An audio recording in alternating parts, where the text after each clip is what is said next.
அடர்ந்த காடு.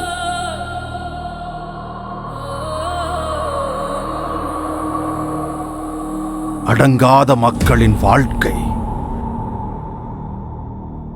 மண்டையோடுகளின் குவியல், மனித இனங்களின் அழிவிடம், காட்டுவாசிகளின் உறைவிடம். வெளிச்சம் உள்ளே நுழையா பகுதி. கொடூரம் கொடூரம், இதுதான் வாழ்க்கையின் வழித்தடம்.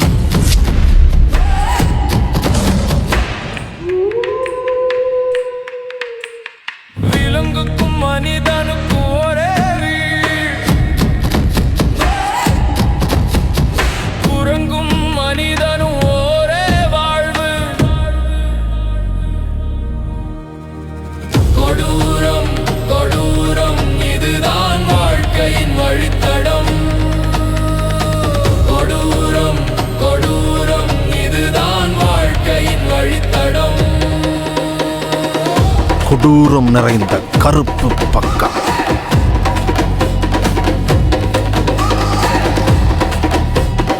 அகோர சத்தம். இங்கு நடக்கப் போவது என்ன?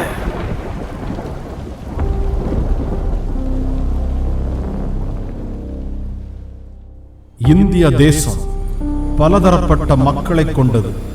இந்திய தேசத்தை இயேசு கிறிஸ்து மிகவும் நேசித்தார். அதன் காரணமாக மிஷனரிகள் இந்தியா நோக்கி படையெடுத்தனர். தென் தமிழகம் தொடங்கி வடமாநிலம் வரை அநேக மிஷனரிகள் தேவ ஊழியத்தை செய்தனர். அந்த நேரத்தில் வடகிழக்கு மாநிலம் அஸ்ஸாம் பகுதியில்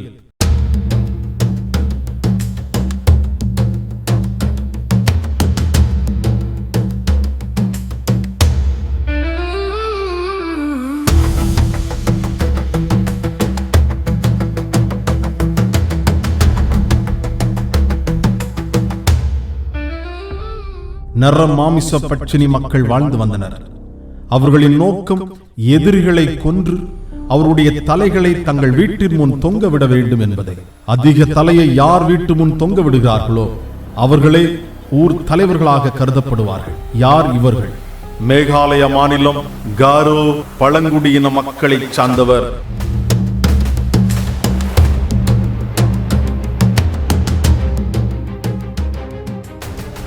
மக்களோ அரசாங்கமோ போக முடியாத இந்த மக்கள் மத்தியில் இனம், மொழி, கால சூழல் அறியாத மிஷனரி ஒருவர் புறப்பட்டு சென்றார். வெள்ளைக்காரர்கள் இந்தியாவை ஆண்ட நேரம் அவர்கள் உங்களுக்கு பாதுகாப்பு தர முடியாது, நீங்கள் திரும்பிச் சென்று விடுங்கள் என்று கூற இவர் மறுத்து, இயேசு கிறிஸ்து எனக்கு பாதுகாவலராயிருப்பார், நான் பார்த்துக் கொள்கிறேன் என்று இயேசுவை நம்பி ஊழியம் செய்ய புறப்பட்டார். காரிஸ் ஹில்ஸ் என்ற பகுதியில் ஊழியம் செய்ய தொடங்கிய அந்த மிஷனரி பழங்குடியின மக்களை அதிகமாக நேசித்து ஊழியத்தை மேற்கொண்டார். ஊழியம் செய்யும் நேரத்தில் மக்கள் இவரை பார்த்து திரும்பி போ என்று அலறினார்கள். எந்த சூழலில் எதையும் பற்றி கவலைப்படாமல் இயேசுவே எனக்கு பாதுகாவலர் என்று அந்த மக்கள் மத்தியில் ஊழியம் செய்தார்.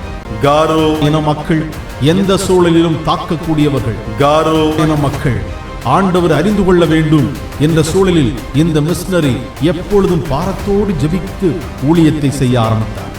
இயேசு கிறிஸ்துவின் அன்பு காரோ இன மக்களுக்குள் சென்று விடக்கூடாது என்று அந்த தலைவர்களே வன்முறையை தூண்டினர், ஆக்ரோஷமாயினர். எதிர்ப்பையும் புறந்தள்ளி இயேசுவின் இரக்கத்தை சொல்ல துணிந்தார் அந்த ஊழியர்.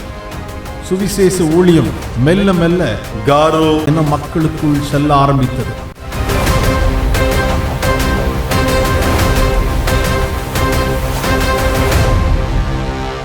எனினும் இந்த மக்கள் வெள்ளைக்கார ஏஜெண்டாக இருக்கக்கூடுமோ என்று அந்த மக்கள் பயந்தனர். இந்த சூழலில் மிஷனரிகளின் வார்த்தை மூலமாக இயேசு காரோ இன மக்களை அசைத்தார். ஒரு குடும்பம் ஆண்டவரை ஏற்றுக்கொண்டது. அந்த குடும்பத்தின் தலைவர்தான் நாக் சிங். மிஷனரி மூலமாக இயேசுவின் அன்பை அறிந்து தன்னுடைய மனைவி பிள்ளைகளுக்கு இயேசுவின் அன்பை சொல்ல ஆரம்பித்தார். அது மட்டுமல்ல, தன்னுடைய மக்களுக்கும் இயேசுவின் அன்பை சொல்ல வேண்டும் என்ற வாஞ்சியுடன் புறப்பட்டார். நாக்செங் குடும்பம் இயேசுவை அறிந்து கொண்டு ஊழியம் செய்கிறார்கள் என்று ஊர் தலைவருக்கு அறிவிக்கப்பட்டது. அவர்களை இழுத்து வாருங்கள் என்று ஊர் தலைவர் கட்டளையிட ஊர் பஞ்சாயத்து கூடியது. அந்த சூழலில் நாக்செங் குடும்பம் நிறுத்தப்பட்டது. ஊர் தலைவர் மீண்டும் மீண்டும் கேட்க ஆரம்பித்தார்.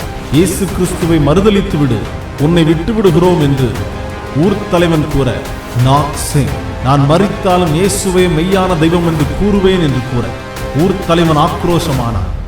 முதலில் பிள்ளைகளை அழைத்து வந்தார். இயேசுவை மறுதலித்து விடு, உன்னுடைய பிள்ளைகளை விட்டு விடுகிறோம் என்று கூற, நாக்செங் நான் மரித்தாலும் இயேசுவே மெய்யான கடவுள் என்று கூறுவேன் என்று கூறி பிள்ளைகளை ஊர் தலைவன் கொன்று போட்டார்.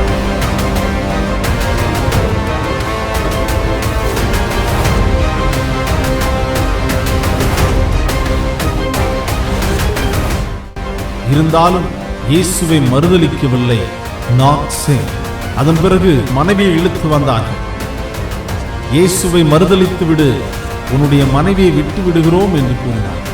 நாக்செங் இயேசுவை மறுதலித்து விடு, உன்னை விட்டு விடுகிறோம் என்று கூற, இயேசுவே எனக்கு தந்தை, இயேசுவே இந்த உலகத்தின் தந்தை, இயேசுவே நம்மை ஆள்கிறவர், அவர் இல்லாமல் ரட்சிப்பு இல்லை, அவர் இல்லாமல் இந்த உலகத்தில் மீட்பு இல்லை என்று கூறி ஆண்டவரை மகிமைப்படுத்தினார்.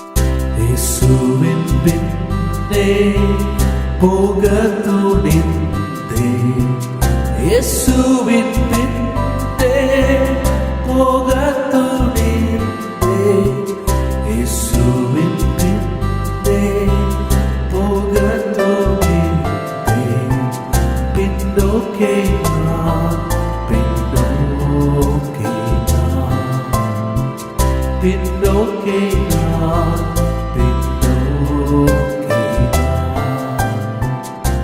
நிலத்தில் விதையாக விதைக்கப்பட்டார். ஆண்டவருக்கு பிரியமுள்ளதாய் மாறினது.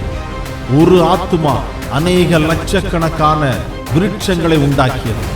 ஆம், இன்று காணப்படுகிற மேகாலய மாநிலம் காரோ வளங்குடியின மக்களைச் சேர்ந்தவர் நாக்செங். அவருடைய குடும்பமாக இயேசுவுக்காக விதைக்கப்பட்டது. இன்று விருட்சங்களாக அநேக மக்களை உருவாக்கி கொண்டிருக்கிறது. தேவ பிரசன்னம் நிறைந்த மாநிலமாக மேகாலய மாநிலம் விளங்கி வருகிறது. அதற்கு காரணம் முதல் இரத்த சாட்சி நாக்செங்.